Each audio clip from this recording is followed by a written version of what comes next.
On a hot summer night, two men stand close to an expensive-looking late-model car. The side street is dark. One of them is using a strange-looking tool to force open one of the car windows. Come on, Stan. Come on, hurry up. Get her open. Keep your shirt on, Ed. I'm doing my best. If the cops catch us... I got it. No, let's get out of here.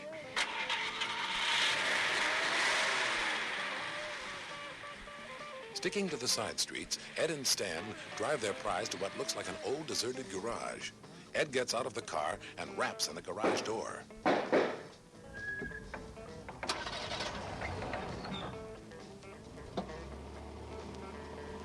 Driving down a ramp, Ed and Stan are greeted by a kind of assembly line. Half a dozen new cars on a moving conveyor belt with mechanics and technicians working on them. Putting their car at the end of the line, they roll up the windows and get out.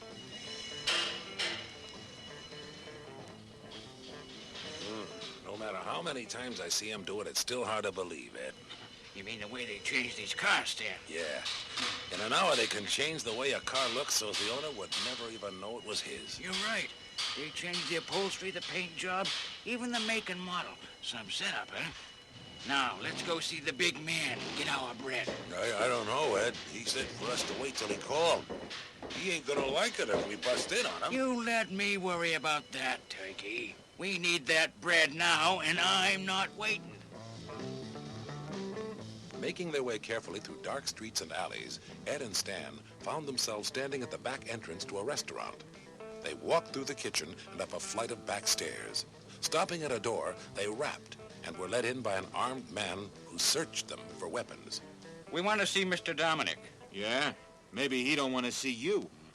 Tell him Ed and Stan are here from the garage. Okay, wait here. Hey, Ed, maybe we should have... Maybe nothing. He'll see us. Yeah, that's what I'm afraid of. Follow me.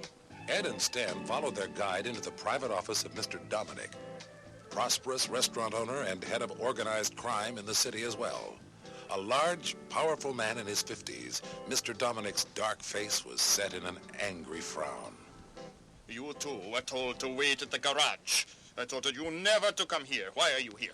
We came for our money.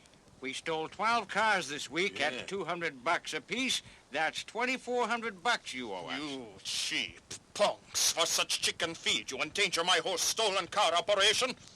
I ought to have you both snuffed. Please, Mr. Dominic, it wasn't my idea. It was Ed. Shut up! Here's your money.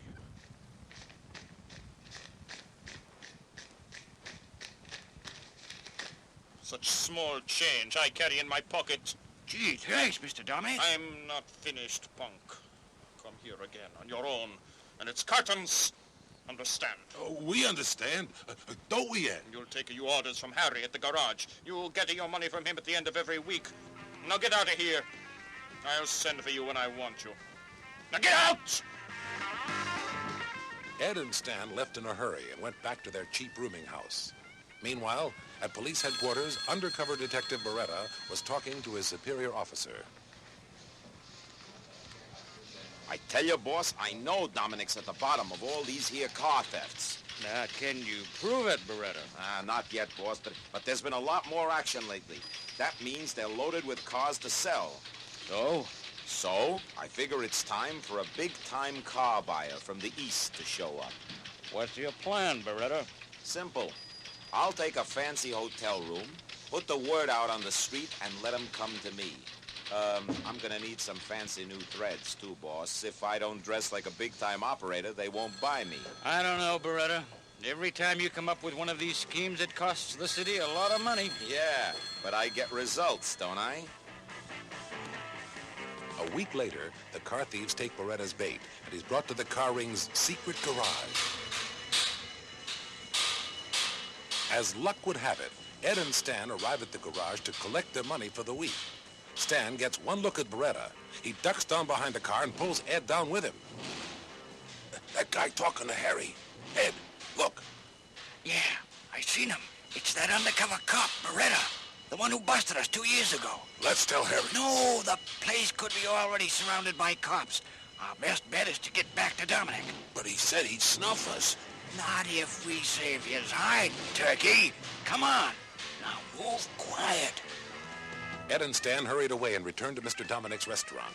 At first, the gang leader was angry, but when Ed and Stan told him their news, Mr. Dominic was grateful. Acting quickly, Mr. Dominic worked out a plan to force Baretta to halt his investigation. You two, go to Baretta's pad, pick up his partner, an old man by the name of Billy, and don't forget Fred. Who's Fred, Mr. Dominic? Fred is Baretta's pet bird, a white cockatoo. A pet bird? Baretta is a strange man. He may be more attached to the bird than he is to the old man, but we take no chances. Take them both to the old warehouse on River Street. Here are the keys. Leave this card in Baretta's room. Now get going. On his way back from the garage, Baretta was feeling very satisfied with himself. The car thieves had accepted his story. At the next meeting, he intended to surround the garage and close the trap. That, he believed, would be the end of Mr. Dominic. He knocked on the door to his room. Billy, it's me. Open up. It's okay. It's me. I wonder where Billy is.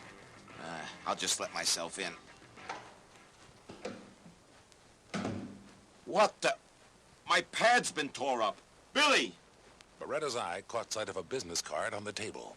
Dominic's restaurant. The nerve of that no good, but he's telling me he's got Billy. Hey, where's Fred? Fred, where are you, buddy? Fred, what, if he's done anything to that bird, I'll... Not even bothering to get out of his disguise, Baretta hurried to Mr. Dominic's restaurant. Where are they, Dominic? Tell me, or so help me, I'll... Put away the gun, Baretta. I've got a proposition for you. I'm listening.